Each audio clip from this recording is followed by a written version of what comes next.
I got stuck in an elevator with my ex-girlfriend for 3 hours. 2 years after we broke up, without warning, without an exit. Here is every painful minute of it. It was a random Wednesday. I was visiting a friend in an apartment building across town. Pressed the button for the 6th floor. Doors opened. I stepped in. She was already in there. 2 years. 0 contact. And now 6 feet of elevator.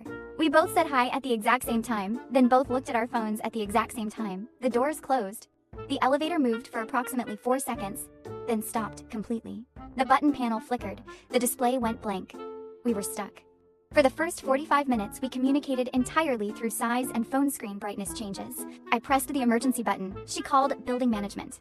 We stood on opposite sides of the elevator with the careful precision of 2 people pretending the other one doesn't exist. It was exhausting. Then the lights flickered. I knew she was terrified of the dark. She had told me on our second date. It was one of those things you remember about a person even when you're trying very hard not to remember anything about them. She gripped the railing. I looked at my phone. She looked at me. I looked back. She said, "Okay, this is ridiculous." I said, "Yes, it is." And just like that, 2 years of silence ended inside a broken elevator. We talked for 2.5 hours. About everything. The breakup. What went wrong? What we both could have done differently. Where our lives had gone since.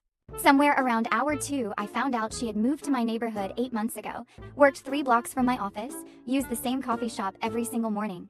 We had been living parallel lives 4 minutes apart for 8 months without knowing. The elevator started moving again at exactly the 3-hour mark.